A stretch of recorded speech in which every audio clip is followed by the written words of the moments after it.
that there are strategies that are working. Somebody say it's working. Come on, I need to say it again. It's working. These strategies are largely unknown to the large swaths of community members, institutions, and I would even say some elected officials in our cities and states and even on the federal level. And our job, I believe, in a democracy, so-called democracy, is for the people to always build the power necessary to make sure that what we want happens. And we are certainly in a moment where violence, particularly the violence that is related to guns, related to robberies, related to assaults in our communities, are now so publicized on the airwaves that one robbery across town will have us shrinking on the other side of town, afraid to come out our homes. And how many of you know that we must never become a people who are so paralyzed by fear, both real or imagined, where we fall out of love with our own children, where we unleash literally the hounds of hell to try to create a result that we call peace that has never been created by these hounds of hell in our communities up until this moment. And so that does mean that I am excited. This panel is a small subset. It is a microscopic fraction of peacemakers that are right now, while you are sitting here in this room, they are in whatever city you are from, working. Some folk are working for free. Some folk are working below a minimum wage. Some folk have figured out a way to cobble enough money together so they have a minimum wage. Some folk barely got a livable wage, and a few folk riding high in the cotton. Somebody say, I think our task is to make sure that if you are waking up every day to interrupt violence and to catalyze healing, you should be as well paid as the CEO of a Fortune 500 company, meaning not because we're greedy. We should be able to support our lives and our families while we make peace and healing in our communities a reality. And so this workshop is intended to expose us to the work that is already happening. People often ask us all across the country, we all work in cities and we go to other parts of the country. People always ask us, what are solutions? What can we do? And I want you to know, beloved, we don't have to start from scratch. On this stage, cumulatively, there is over a century of lived experience working to reduce gun violence in our communities.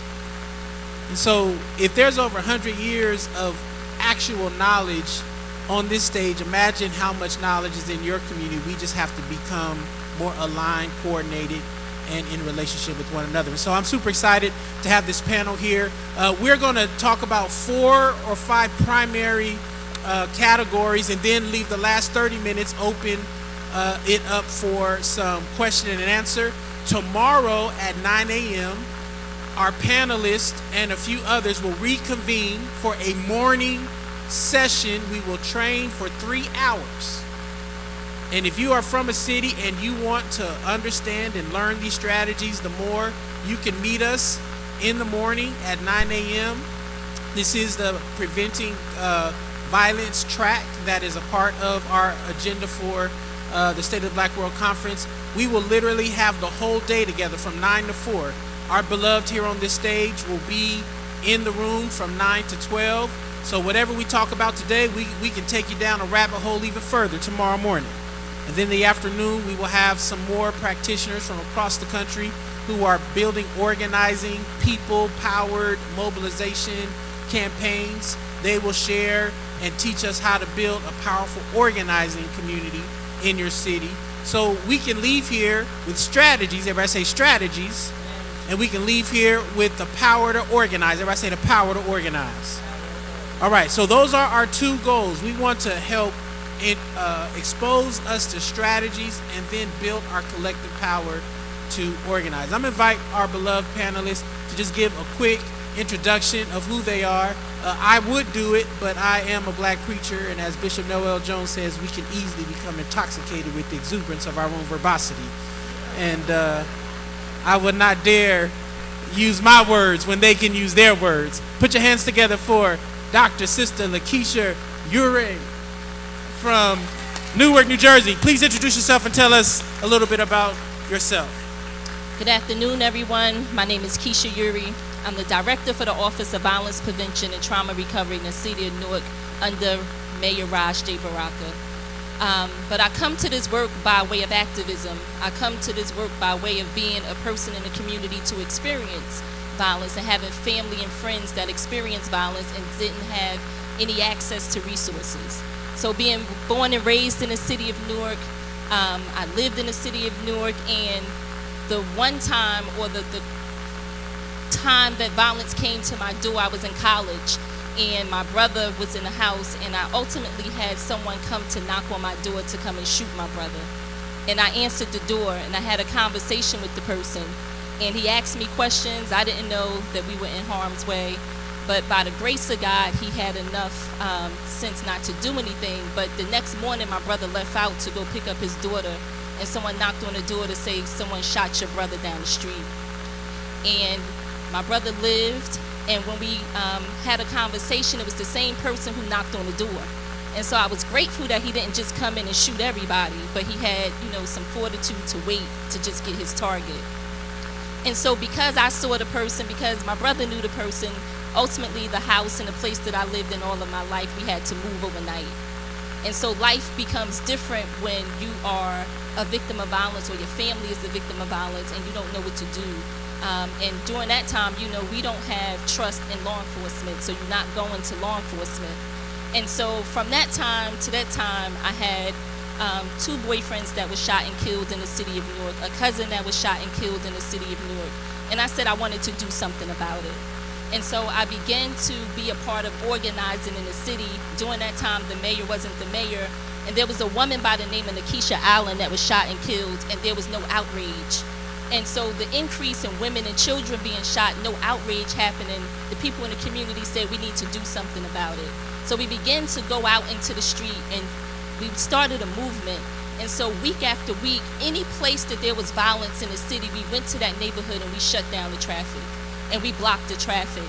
And we had the attitude of, if a life is interrupted, then the whole community is going to be interrupted.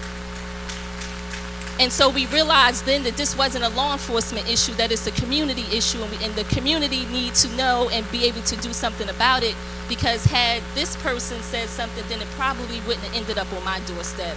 Had that person done something about it, then it wouldn't have ended up on Ms. Johnson's doorstep. And so that's how organizing started in our city around violence prevention, putting the ownership on community. And when we would go to these neighborhoods and stop the traffic and block the traffic, people were upset because they didn't understand the strategy. But ultimately, it started people to be able to say something. They would pass a note and say, I know who did it. I know what happened, because they didn't trust law enforcement again to be able to do that. So for 155 weeks in a row, we went rain, sleet, snow throughout the neighborhoods, and we created a strategy around violence prevention. And we had demands. We didn't just go out there and scream and yell. There were demands around. We wanted to know who our public safety person was, and we wanted to have input as to who the public safety director is. We wanted to have input into employment. We wanted jobs for Newarkers. We wanted to have input in the educational system, so that if Black and brown history is taught in the schools, then you're less likely to shoot and kill people that look like you. And we wanted the Bloods, the Crips, and any of the neighborhood people to put their guns down. And finally, we wanted public violence declared a public health issue. So that's how violence became a public health issue in our city, and organizing and moving forward ultimately is how we now have an Office of Violence Prevention and Trauma Recovery. I'll come back and I'll wait. But that's how I got into the work, that's how activism started, and that's how we organized around violence prevention. Clap it up for Sister Keisha, everybody. Everybody write down, pass a resolution to have violence as a public health issue in your city. Everybody write that down. We're going to give you some key takeaways. That is an important one for you to take away. Brother A.T. Mitchell, the one and only, please tell us. Yes, because I'm in my mid-50s and I'm in the presence of so many of my beautiful elders, queens and kings. Do I have permission to speak? Okay, thank you. So it is such a pleasure to be with you this afternoon, to be with you this week. It has been an amazing 3 days for me. I came into town this Wednesday, me and my colleagues, from Brooklyn, New York. And I am proud to be, without question, Brooklyn. Watch out there now. That's We don't want no set tripping at the state of the That's black right. world. No, but I am so honored to be in the company of you all this past couple of days. It's been amazing for me, and I'm sure for my colleagues, to step away out of that big apple, some say rotten apple, and be able to come here to beautiful Baltimore, in this beautiful city that I'm very familiar with, because I do a lot of organizing and a lot of training here in Baltimore with a lot of the organizations that are boots that are on the ground. Again, my name is Brother A.T. Mitchell, and I am the New York City Gun Violence Prevention Czar. I was just appointed by New York City's Mayor Eric Adams this past June of 2022. This year will mark 1 year. And I've been appointed into his administration when he came into office, because we've known each other prior to him being elected our second black mayor of the city. But because of the work that I do on the ground, I'm also proud to be the founder and the chief executive officer for a community grassroots-based organization entitled Man Up Incorporated. And so I have some of my brothers that are present from Man Up Inc.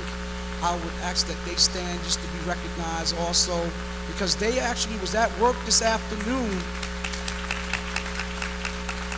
And these brothers trained. We're trained, and they're professional at what they do, but they even had to jump into action this afternoon, I understand, prior to this particular gathering. But I am so honored to be a part of. Thank you, Dr. Ron Daniels and the Hope Institute of Black World and the state of black people, this particular convening, for having us here. We really look at this as the violence as a public health crisis. And this is something that we have adopted now for close to 20 years. We've been looking at violence as a public health crisis. And this is something that's very different for most people in the country and most cities in America, because when we see or hear about violence, we normally think of public safety.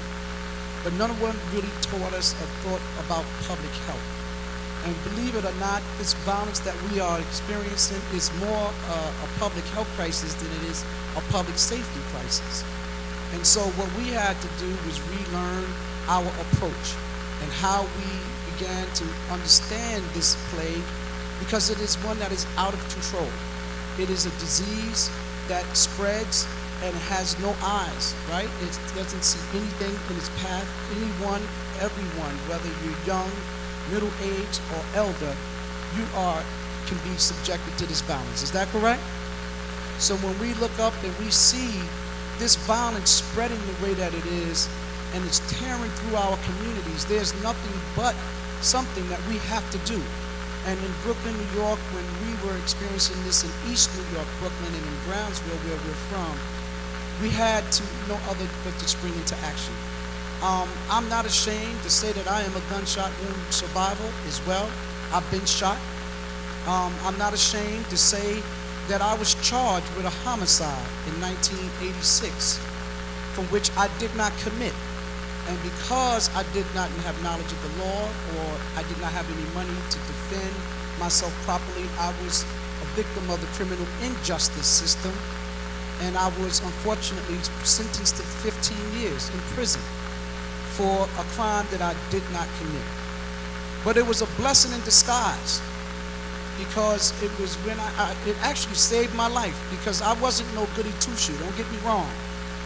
You know, I was a piece of work, as my mother and grandparents would say, and if I had not been in prison, I may have wound up like so many of my friends, that while I was incarcerated, a lot of them were dying. And so I looked at it, I took it as it was actually a blessing. I was able to go back to school while incarcerated, went to college while incarcerated, became a mentor while incarcerated. I realized that my fellow brothers that I was incarcerated with, most of which did not know how to read, did not know how to write, did not understand the letters that their loved ones were writing, and I was that person that would read to them. I was that brother that would help write the letters back, respond letters to their loved ones. And we all got through this. We all really had to band together. And if there's any other person in this building who is a formerly incarcerated person, because that's who we are. You understand exactly what I mean. And when I had the blessing to return to my community, I wanted to make sure that no other individual unnecessarily had to endure what I endured. And so I just hit the ground running. I got really involved in my community because in my neighborhood, they looked at prison as a rites of passage. And they glorified those of us that survived doing time. And I had to turn that around as well. And when I went and started volunteering my services on the ground, started working with our young people and creating alternatives to incarceration programs, because our young people are much more valuable than just a commodity of the prison industrial complex. And while I was busy on the ground doing the work, I've been trained by so many greats. I ran into greats like Reverend Herbert Daughtry, who was here yesterday. I don't know if he's still here.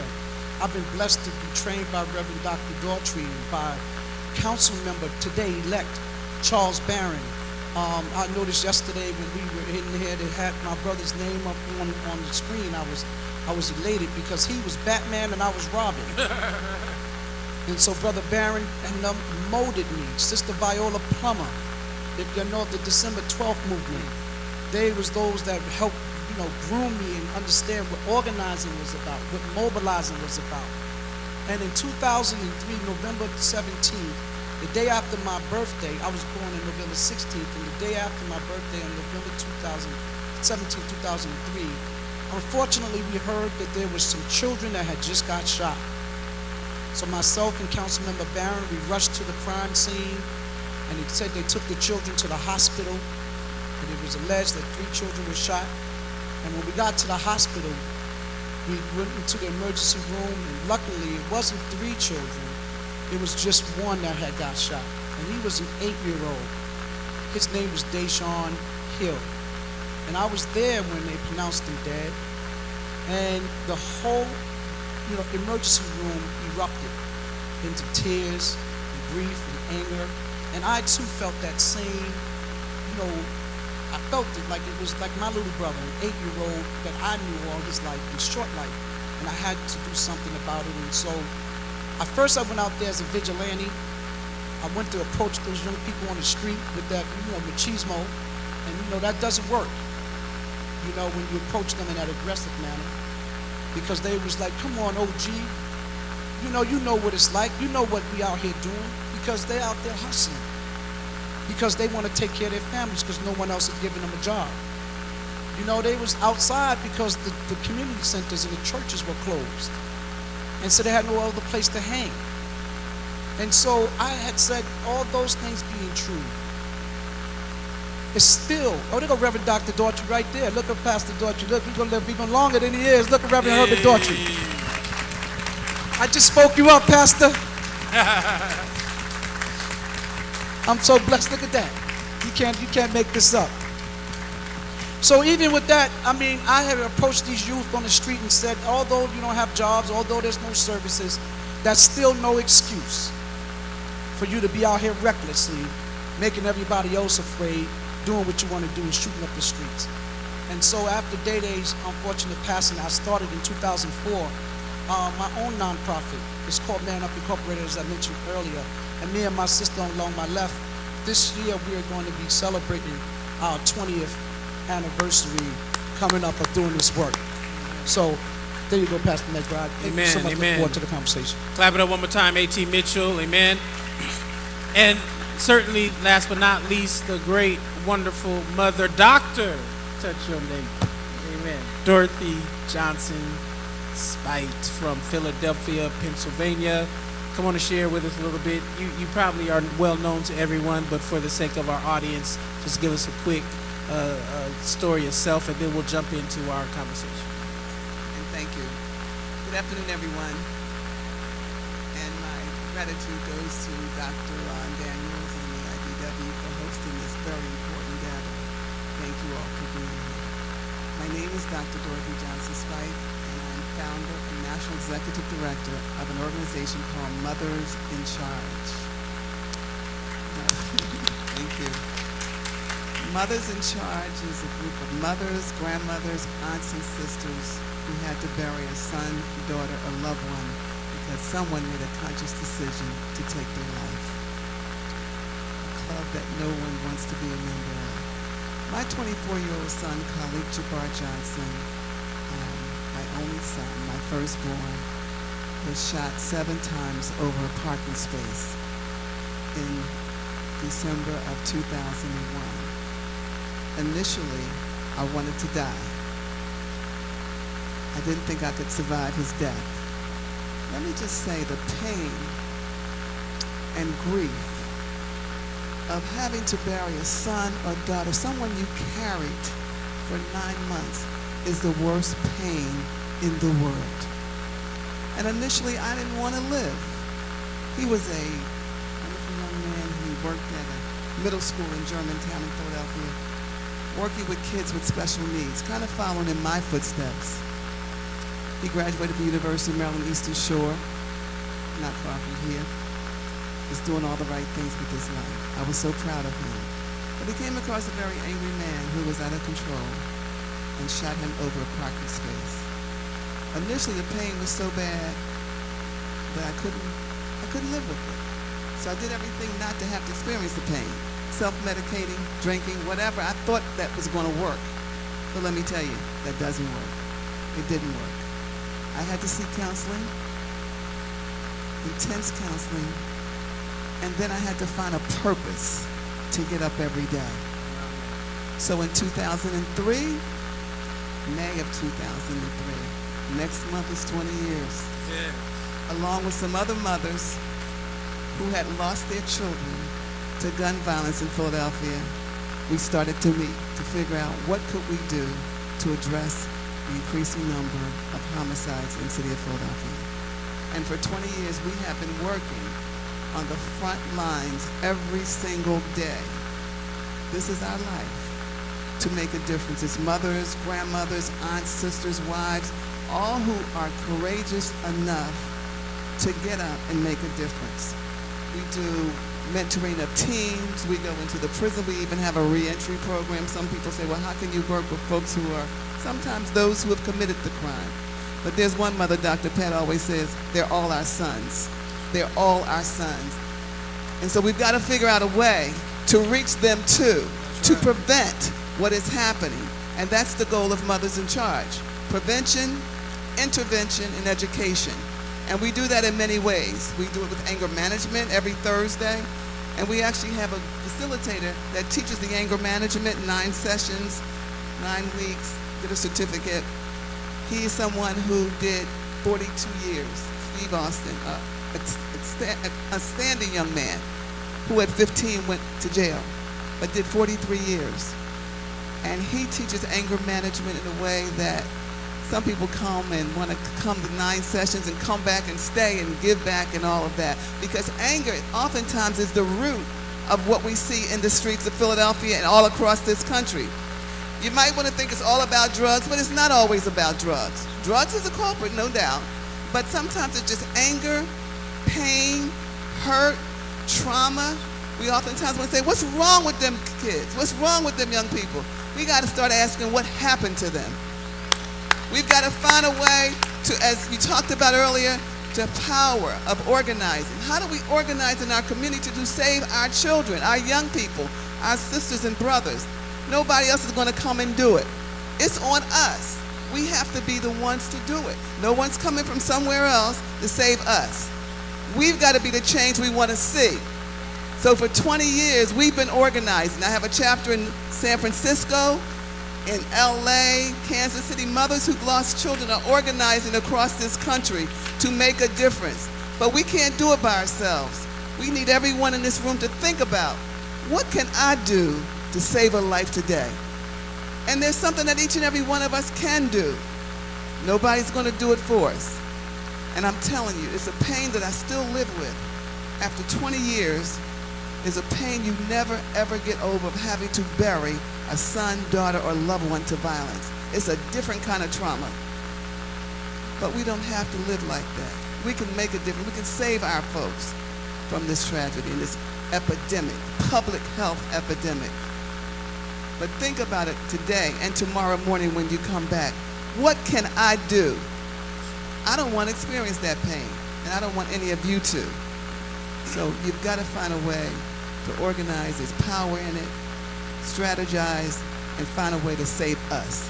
We've got to be the change we want to see. Clap it up for this wonderful panel, everyone. Now, we have had to have our time cut a little bit because we're behind just on the larger schedule. But what we want to keep reminding you is tomorrow morning we will have 3 hours together uninterrupted to go down the rabbit hole. After lunch, we'll have another 3 hours to take you even further down the rabbit hole. Some of you may not come back up. Somebody say amen. And that's what we want. We want y'all to get lost down a rabbit hole of peacemaking and healing in our communities. Amen? And so we want to give you all the last 20 minutes or so of question and answer, which just means that we have about 20 minutes to try to give you a brief overview of these 4 or 5 buckets that we've mentioned. These individuals on this stage are well able to provide lots of quick summaries, but it's worth saying that if you are serious about this work in your city, we need to ensure we enter into some kind of technical assistance relationship with everyone in this room who wants to help your city, your community get organized and structured to do this work. It is a public health crisis, and public health crises require a public health response, expertise, resources. How many have ever had an achy tooth? All right. How many of you would allow the hood dentist to deal with your achy tooth? Might have to. You don't have no other options in the whole wide world. But how many of you know that if you have an achy tooth, you probably need to go to a trained dentist? If you have heart problems, you probably need to go to a trained cardiologist. If you have car problems, I know we all got our hood mechanics, but after the 3rd or 4th time, you probably gonna have to take it to a real mechanic. I want you to know, beloved, that violence as a public health issue means that we must employ and deploy skilled public health violence prevention frameworks, paradigms, value systems, and infrastructure. It is likely true that in your city, the infrastructure for peace does not exist. It is likely in your city, the infrastructure for peacemaking does not exist. What does exist is an infrastructure of policing that is largely hyper-policing and unconstitutional. It is racialized enforcement that leads to over-incarceration, and it reproduces the very trauma we say we're trying to interrupt. And so I'm going to invite Keisha, going to come back to you. You said you started as an organizer, but now you are literally leading the Office of Prevention and Trauma Recovery in your city of Newark. Brick City, I heard this y'all nickname. So that's what they say. I don't know. I don't like bricks that much. So I say, man, no. But talk to the people about why an Office of Violence Prevention in your city was so important. And you have about 2 or 3 minutes because we want to try to tackle as many of these topics as possible. So during the time, as we come back to the organizing piece, an Office of Violence Prevention and Trauma Recovery is important because once Mayor Baraka became the mayor, the public violence as a public health issue was important because we still had over 100 homicides happening a year in our city. And so, but we didn't have the resources or didn't have the infrastructure and didn't even know how to build it. But in the wake of the George Floyd, when there was rallying cries nationally of defunding the police, the mayor decided to do an executive order to reallocate 5% of the police department's budget to an Office of Violence Prevention. And so that's game changing because many cities are not doing it. So they're trying to find funding and find ways to do it. But he said, you know what? Public safety, public health, we're going to pull it together. So during that time, our police department budget was $225 million. And so the 5% that we got was $11.5 million. And people say, well, that's not enough. But it's a start for what we didn't have. But the investment was deeper. It wasn't just money, it was real estate. So we ultimately got a police precinct that was historically in our city, the precinct that our 67 rebellion sparked out of. And so a place which once was a place of police brutality is now a place where people can go and get help and healing. So we transformed the building spaces. So it's not just about money, right? So you got to transform the building, transform the culture, and start to move things. And so the police department now have to work with us. And so what I was also able to do was I put social workers in every police precinct, right? And so when people don't want to talk to law enforcement, they can talk to somebody else. And you put posters in all of their precincts that say social workers available upon request, right? And so you were transforming. So it became a transformation where we now put the police out of one of their buildings, move them out, and put them somewhere else. You bring in people who look like you so that people can come in and get help that they need. So they can come and get mental health counseling if that's what they need. They can come and get food, clothing, shelter, transportation, an ID, right? Just the basic things to help them to be able to move on after they've been victimized. And so this has been transformational, and it's helpful because now my office is a key place where now I give money back to the community organizations. And so the funding that I get in and the money that we have today, especially, I put out $16 million for community-based organizations to be able to apply for. So my office oversees that funding to make sure the money goes back to the people. And so that's the way that you do that, and that's why it's important to be able to have offices of violence. But there's some nationally. Every city, most cities have them. They just call something different. But really being able to put the investment back into the people. And so they say defund the police, but we say refund the people. And that's why it's important. Yes, yes. Everybody repeat after me. Where there is no structure. Come on, repeat after me. Act like we in a black church. I know some of y'all don't like it, but where there is no structure, there is no resource. Where there is no office, there is no persistent funding. Right now, in many of our cities, if you don't have an Office of Violence Prevention or a Department of Violence Prevention, guess where all of the violence prevention money ends up? In the police department. Creating a structure in your city creates a clearinghouse for money related to healing and prevention to sit.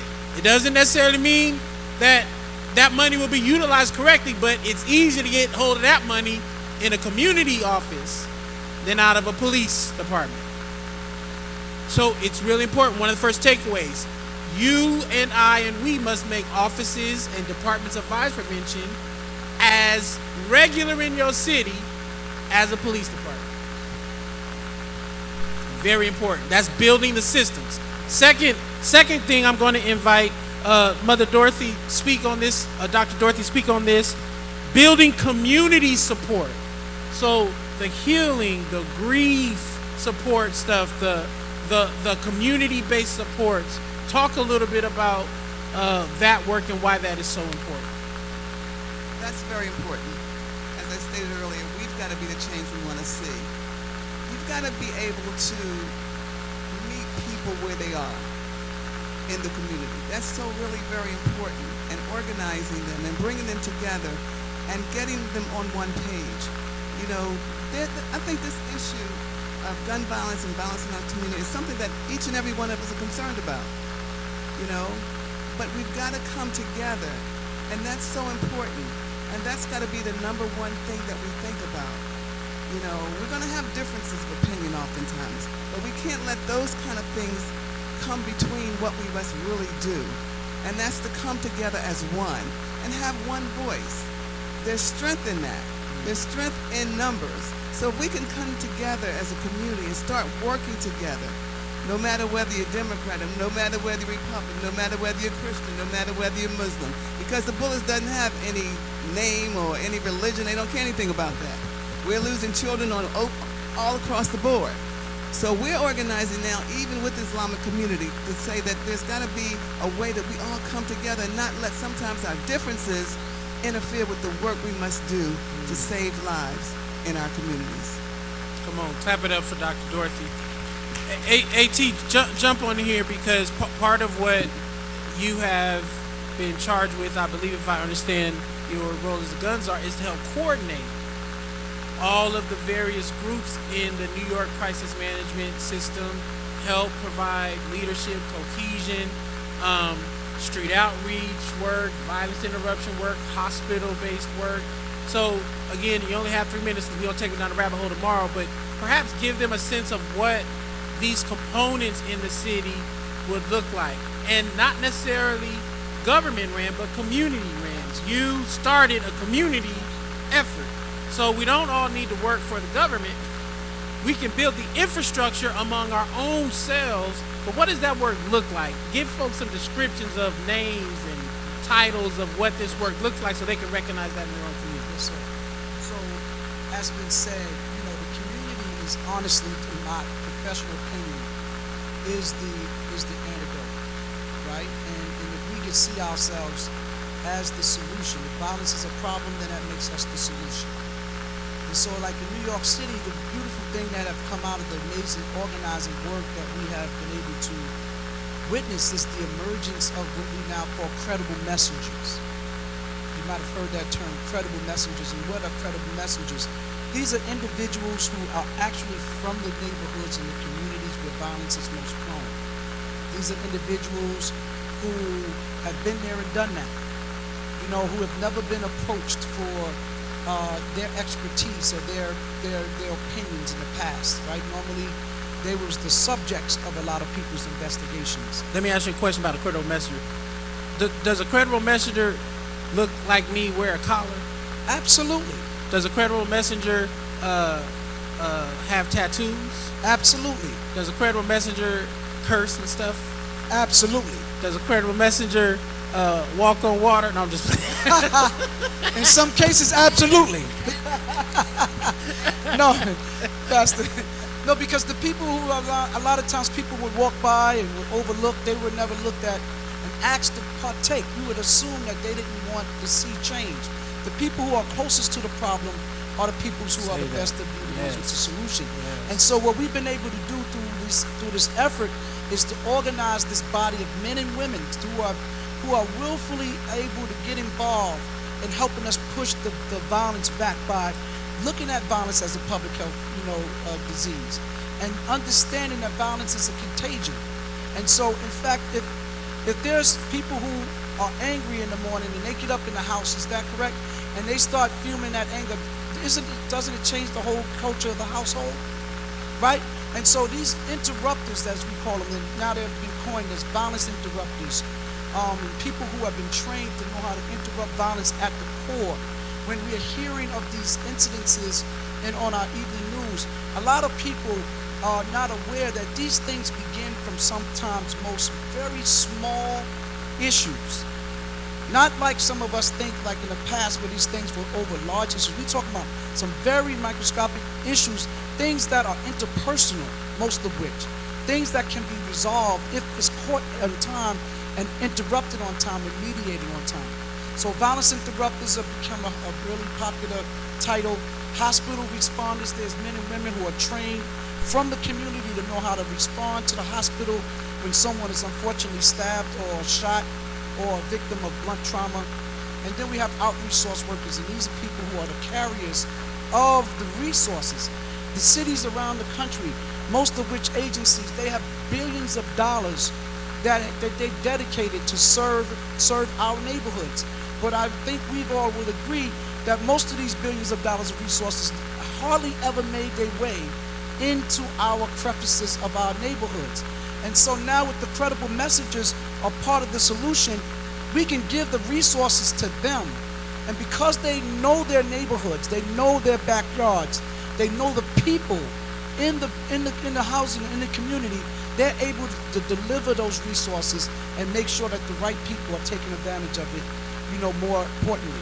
Because the soonest that we can get those resources into those neighborhoods, the faster and the better of a chance that we have with reducing the violence that we are witnessing in our neighborhoods. Come on, clap your hands for that. And we've tried to just throw a few slides up there so you can appreciate that. I'm going to ask you to put it on slide 18 and just hold it there because that does describe somewhat of the holistic expression of what we're talking about.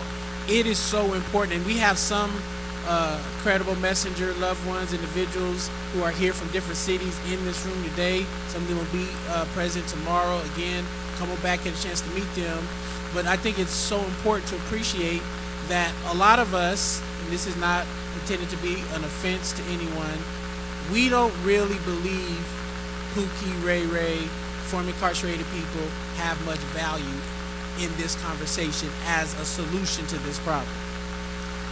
We think that unless they look like a respectable Negro, then they can't truly have a solution to this problem.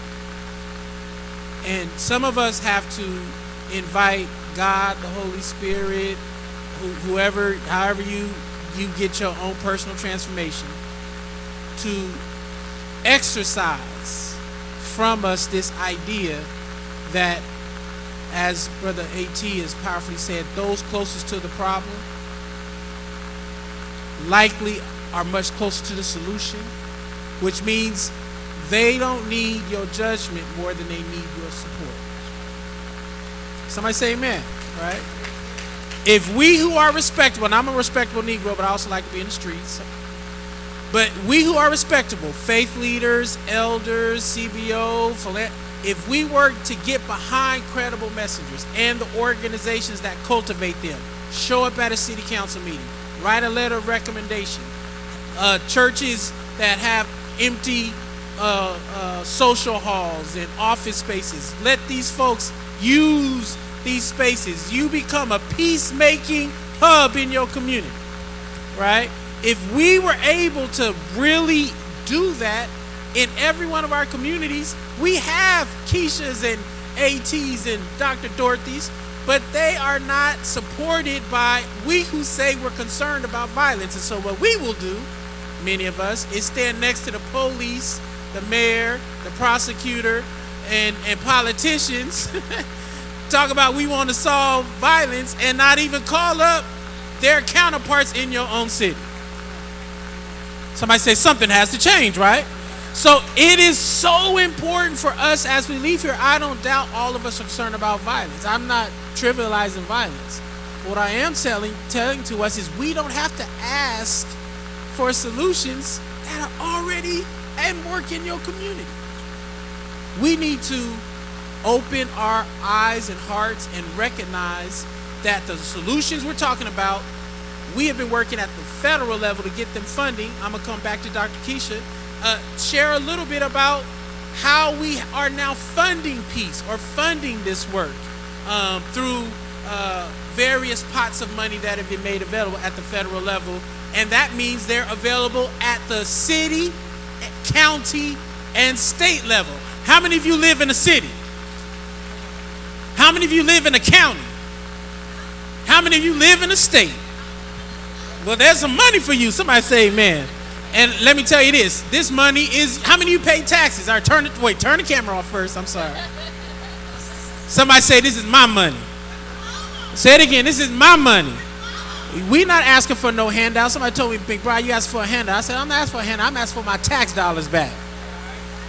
You put my tax dollars in the police and the prisons. I want the tax dollars in peacemaking and healing.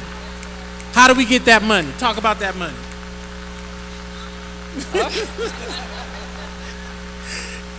So quickly, one of the things that we asked to talk about is the ARPA funds, the ARP dollars, right, that we know that came down after COVID.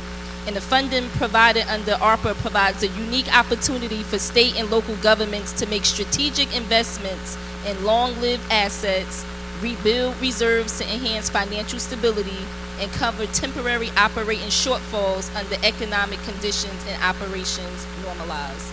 So ultimately, cities got these ARP dollars to help them rebuild after the pandemic. And so those lines that they went into, many of you probably don't know what the money was used for, where it went. And I want you to go back to your cities and ask, where did those dollars go? That's right.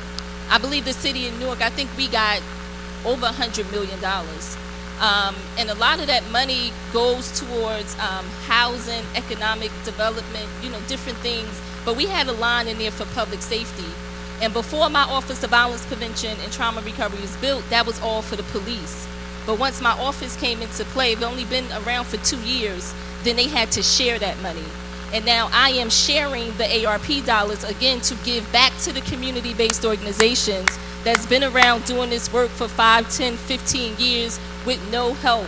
And they are the ones who go. So when you see the police, you see them, they're first responders too. When they at the scenes, they're at the hospital, they're at the funeral, they're at every place that law enforcement is at, but they're not being compensated or they're not being seen as professionals at the same level. And so I've been on plenty of those scenes, shoulder to shoulder with the police director. When the police officers got shot, we were there to help them. And so ultimately, seeing this work as professional work, compensating the work, knowing where the money goes, following the money, and supporting those people who are doing the work like Pastor said.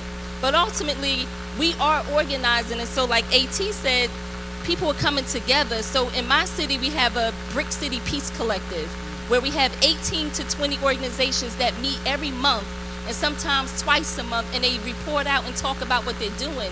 And so the work is mostly fractured and people working in silos, but we got to work together. And the call around that is, if nobody's getting any money if you're not a part of this collective.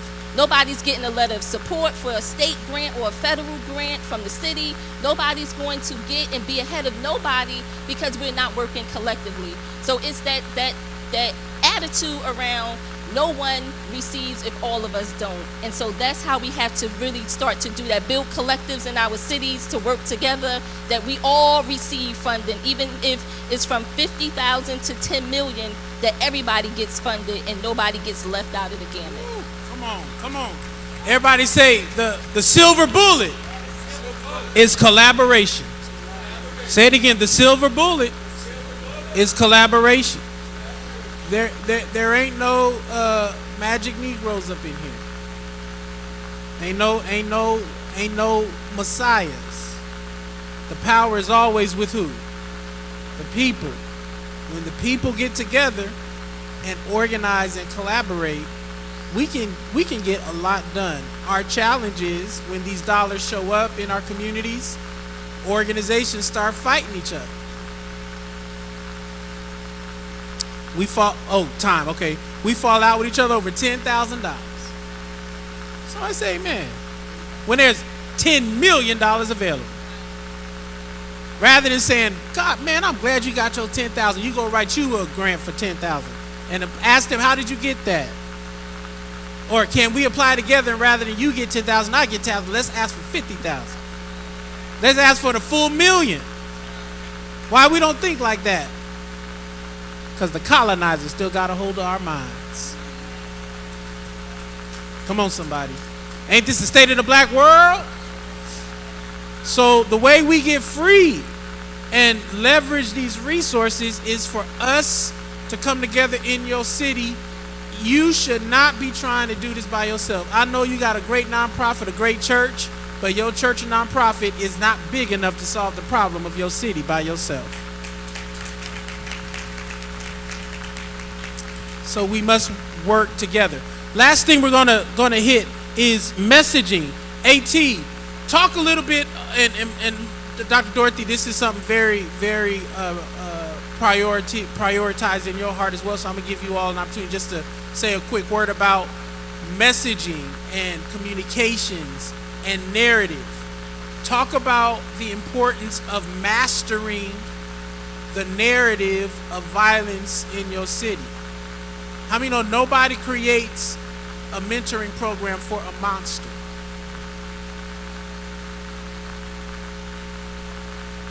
Nobody creates a mentorship program for a thug. What do you want to do with monsters and thugs? Put them in jail. So why are we using that language to describe our own people?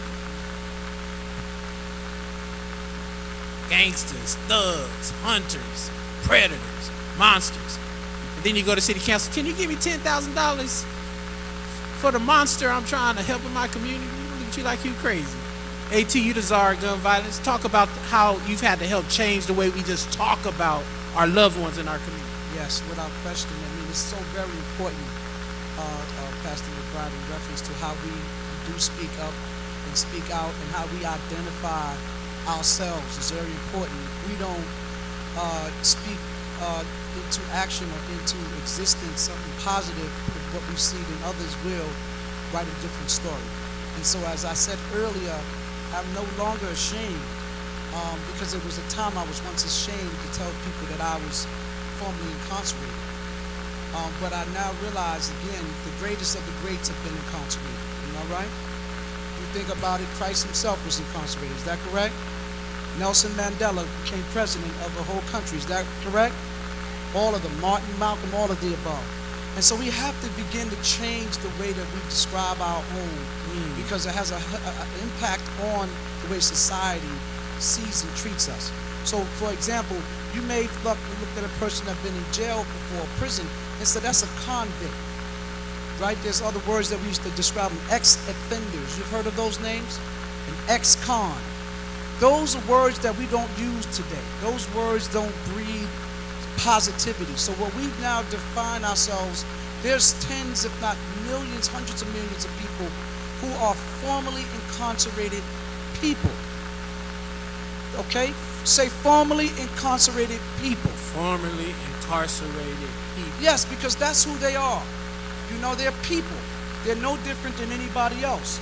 And these people who are coming back home, most of which into the same neighborhoods that they were living prior to their time away, they are what we call today returning citizens. Okay? Returning citizens. Say returning citizens. Returning citizens. It's very important that you let them understand that that's how you see them. They should get their citizenship the day that they touch back down when they get out of prison. Is that correct? A lot of people don't know that they were a part of other people's citizenships when they were incarcerated. The census in all those counties where those jails were using the populations of the prisons so that they could put in to get more federal aid to those counties upstate and those where those prisons were. And so if they use them for their gain, why aren't we? Come on, Doc. So everybody that, if you ever heard of, met someone that had been in prison or jail before, let them understand that they are people, that they are citizens, that they deserve to be home, that they are welcome home. And in most of the states now, what I love sweeping the country, they're eligible to vote, to register, to vote. Yes. And then we got to encourage them to how to participate. And in some states, they're even eligible to run for office. Come on now.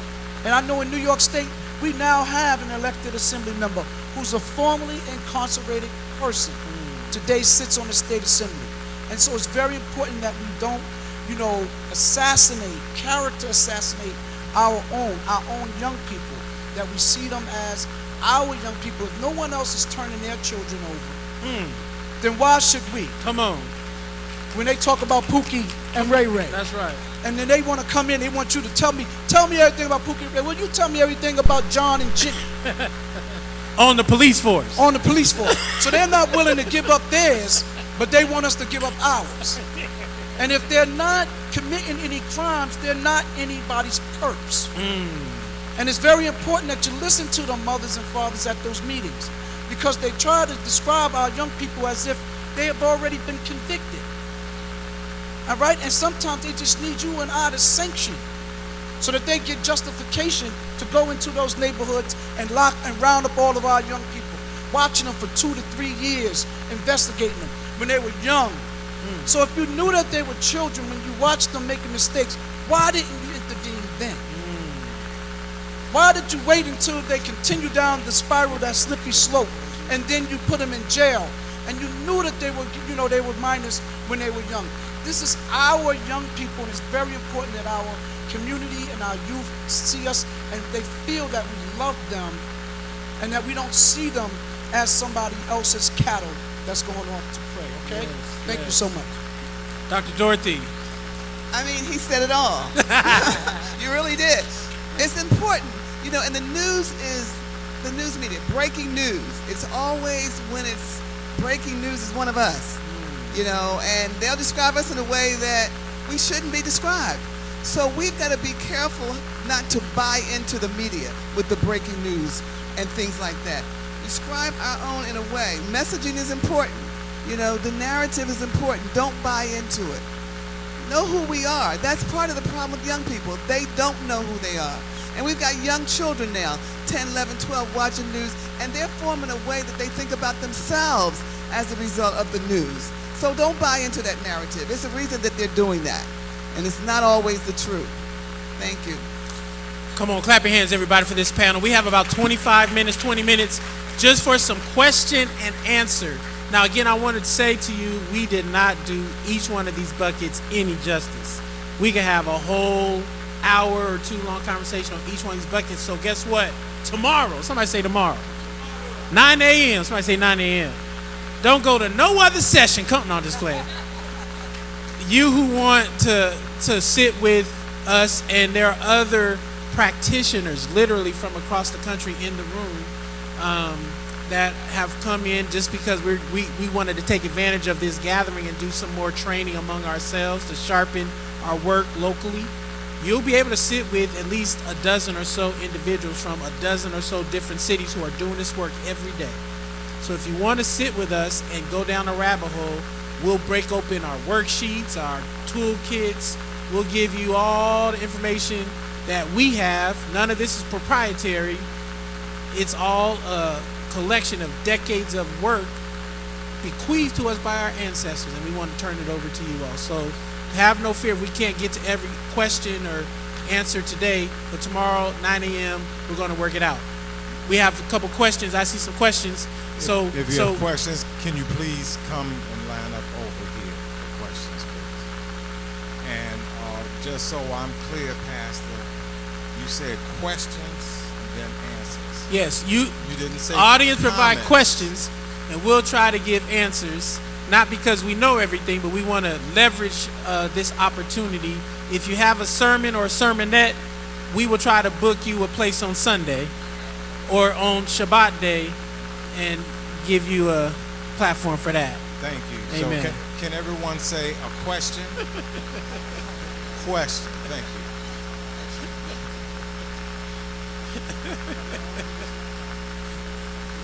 Good afternoon, Hey, Pastor. yes, sir. Good Yes, sir, afternoon. Pastor McBride. Thank God.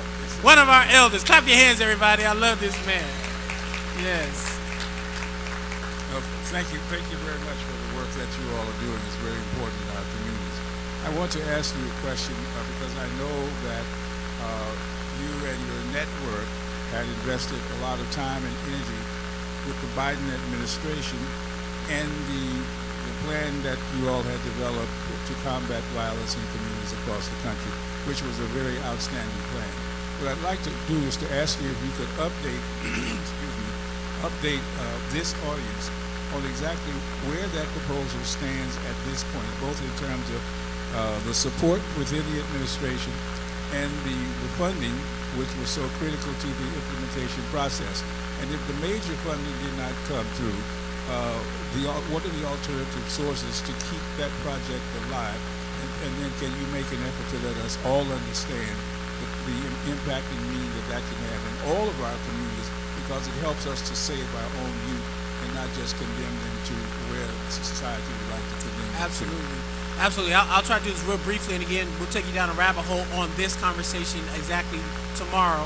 But the Biden administration was engaged by our collective. We all joined together like Voltron. Y'all remember Voltron, or maybe Avengers, or I don't know, whatever your favorite show where all the superheroes came together.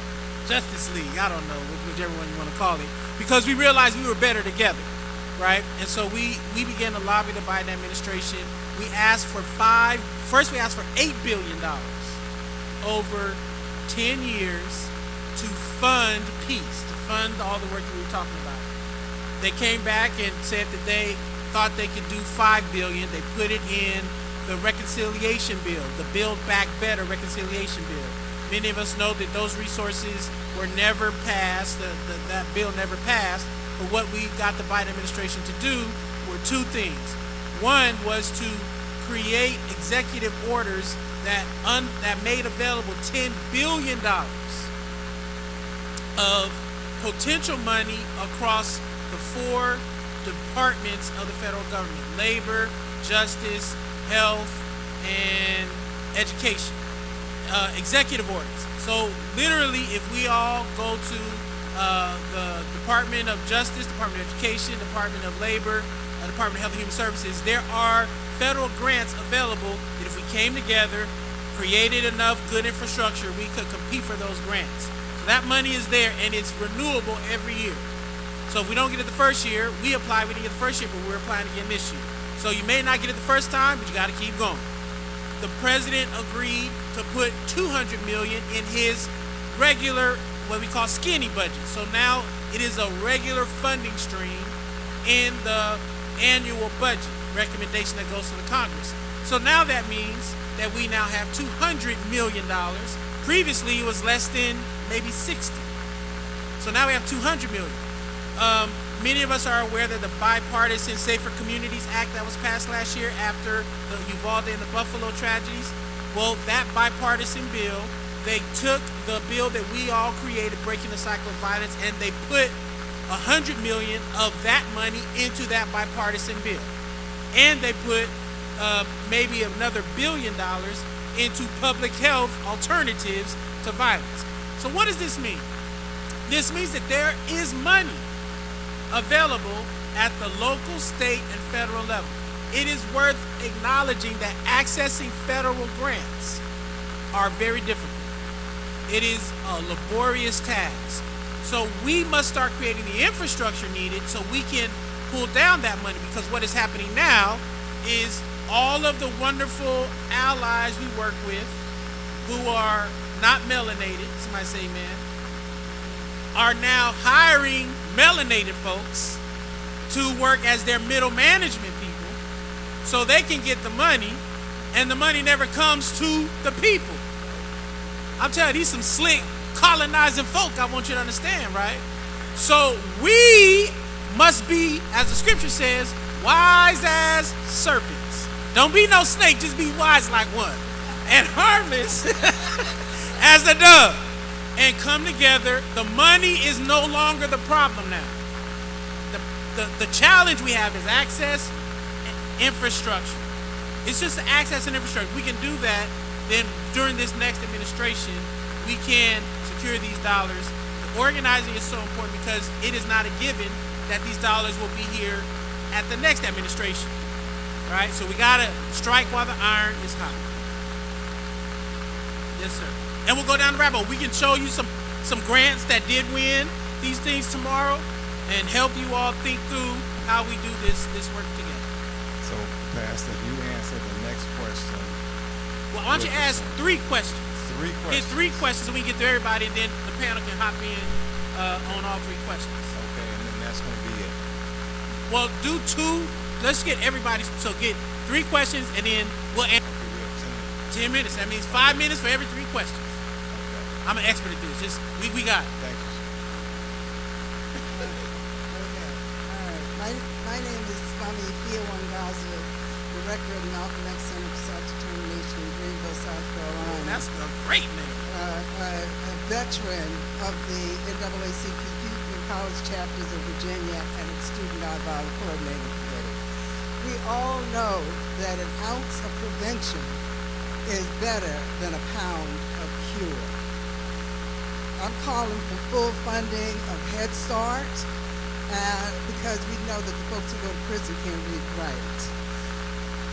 My question to you is where in this timeline is your work on prevention? Because it's what happened before the gun goes off that matters. All right. Thank you. Next question. Hi, yes, I'm Renee from Pittsburgh Black Voter Center. And my question is the same one I ask at these gatherings all the time. Are we talking to the choir? If with all the programs, the money, the funding, everything that we put in place et cetera. When do we look the shooters in the face and ask them, what's missing in your life? Is there a strategy? I mean, it's way above my pay scale. It's nothing that I can come up with. But I've seen so many experts, so many mothers groups. We have one in Pittsburgh called Mothers with Voices. When do we get a chance, if at all, to tell the shooters, we want to do what you need us to do so you don't have to do this? Great. Until we do that, I'm just wondering what change will occur. Thank you. Thank you. Next question. Sam P.K. Collins from D.C. and African Federalist Movement of America. I'm just trying to get more You got clarity. one follower. The Amen Corner. That's great. I'm just trying to get more clarity around the RFP process, if there is one, what stipulations are involved, and in dealing with the Biden administration, are there limitations in who we can deal with and how to manage it? Great. Who would like to take any one of those questions? I'll take the question in reference to Mother. I believe she said something about looking the shooters in the face. And again, this is exactly work that's already happening. I just need people to understand that. You spoke about us before, those credible messengers, those organizations that are boots on the ground in Pittsburgh and other cities. There are groups who are doing this exact extreme work. It is not that they are, looking them in the eye. And that's our whole goal, is to build that relationship so that we can let them understand that we really do, like I said earlier, we have to change the way they feel. If they don't love themselves, right, then they're going to take each other out, right, the way that they are. And that's what we're witnessing. So we have to be able to, as Mother said, we have to look them in the eye. We have to be able to reach them where they are. We can't be judgmental, right? We can't be condescending. We have to be open-minded to be able to say to them, listen, we are, like you were saying, Mother, we're here. We want to help you help yourself. And be able to let us know what is it that we got to do to be able to get you to buy in. And a lot of them will respond. They can speak well for themselves. Contrary to popular belief, they're not everybody's not stupid. All right? There's some very intelligent individuals out there. They're just disconnected. And a lot of the societies have ostracized them. And we can't act like that's not the case. When they're going to doors and the doors are not opening, you can't blame them because society doesn't have their mechanisms in place. We have to go with them, show them how to be a part of the community, how to be a contributing part, positive part of the community, how to be involved, and that they're going to make a big difference. But this work is happening. This work is sweeping the nation. As you heard about the money that's being poured into it in all different levels. You think about this 15 years ago. This wasn't happening. And so we have a long way to go. We have a lot of work to do, but it's going to take everybody in this room in order to make this thing possible. Real quick, I'm gonna come to you. Take a look at this slide I put up because this hopefully will help us. Many of us think that in your city, if you have 100 shootings, you have 100 people shooting. The data tells us that less than 1% of your city's population is driving as much as 60% of the gun-related conflicts interpersonally, which means, and I'm gonna use our city of Oakland, we have 450,000 people. It was about 200 or 250 individuals who are responsible for over 60% of our lethal conflict encounters. What we had to do, to my sister's point, is hire about 50 or so folks to own that 250 group of people. It is not everybody in your city that is shooting people. And that's the first thing we have to tell ourselves, because we think every young black person is going to shoot us. All right, but that's just not the case. It doesn't mean they are not susceptible to certain kinds of behaviors. But lethal violence is still highly concentrated. And so I want to just be plain about this because perhaps it may not be clear. The work we're talking about on the stage is about focusing on those at the highest risk of shooting and being shot. When we say we're trying to build up infrastructure for peace, we're saying we're trying to have federal, state, and local dollars hire people to strictly focus on those individuals rather than everybody in the neighborhood, right? If we focus on those individuals, that is how we get extreme reductions in violence while we change the social conditions. And I think Keisha, give her 30 seconds just to, again, reinforce that point or whatever you want to respond to the question.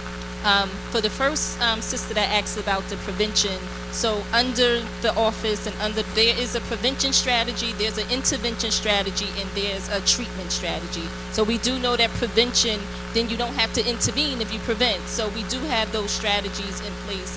And ultimately, it starts school-based, right? So we start earlier, and we know that our youth are, at increased risk for crime and violence. So we do start earlier, and we do get with them earlier. The second one was the piece around the RFP. So we do RFP boot camps where we bring someone in to teach you how to do an RFP from top to bottom and show you the ones from state, for federal and local to help teach those. So we do have RFP boot camps, and the other one was about the how do we get to the people who are doing it. So we have a focused deterrent strategy, right? So we know who's doing it, right? Law enforcement has the list, the community has a different list, but those lists ultimately line up. And so we go and knock on the doors and we ask people, how is it that we can help you get what you need so that you don't become the victim or the perpetrator? And so we have people who are not afraid and who are connected to those people who don't mind going to knock on the doors to ask them what it is that they need. Do you need to be relocated? Do you need a job? Do you need training? Do you need mental health services? What is it that you need? And once we ask them what they need and they don't accept the services, then it's up to them in terms of what happens next. But we do go and knock on those doors. We do go to on the block to where they are. And we do ask them very directly what it is that they need. Great. Last three. I'm sorry, we got to shut it off at the third, but we'll hang around or you come tomorrow. Thank you, brother. Look, it ain't even dead. Chivalry ain't even dead. Hi, my name is Laura Reeder, and I just want to say I respect, honor, and I appreciate all the hard work that's going on here. And I know I've done community work my whole life. There's been community work. But sometimes it feels like this is breaking it down, all the problem, like we're sticking our fingers in so many documents. My question is, I want to ask if somebody speaks about privatization of the jails. When you privatize the jails, somebody owns it, and it can only operate at 80% occupancy. So they have to find people to fill these hotels. You understand what I'm saying? To keep it open for a privatized jail to be profitable. Okay? So how do we stop being, the Motel 6? Roaches, do you understand what I'm saying? Or how do we break down, because it should be illegal to privatize a jail. Absolutely. Period. End of story. Thank you. Next question. Good afternoon. Since this is a State of the Black World conference, I think I should take about 2 minutes to bring a little perspective from the Caribbean. You have 30 seconds, brother. We're way over time. I'm sorry. No problem. Hi, my name is Tia. I'm from Pittsburgh, and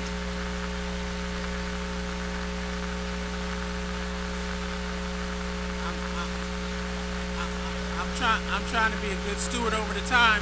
I'll defer. I'm here as a guest.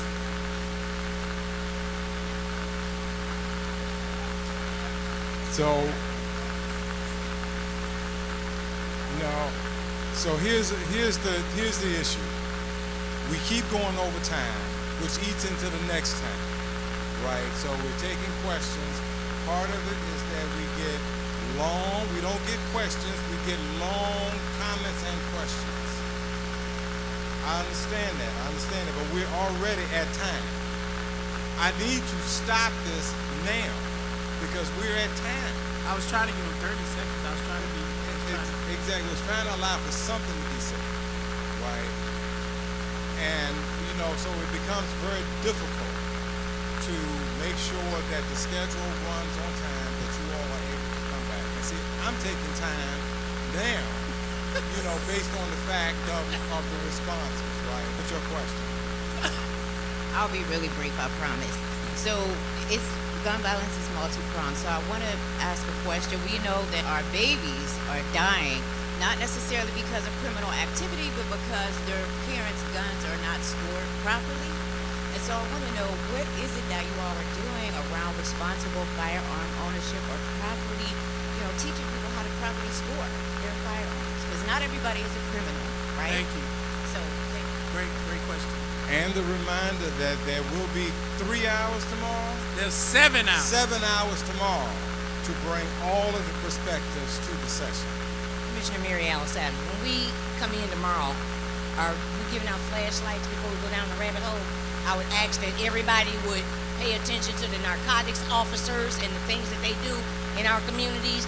They keep these young men, putting tags on them like snitches, and they're into it with each other, out here killing each other, because this thing is much greater than just the mere things that's going on in our community. It's the judicial system, period. And let's keep our eyes on it. Just 2 quick questions. One, what is the success rate of the curb violence, and what are the problems you have to face trying to do your job? Great.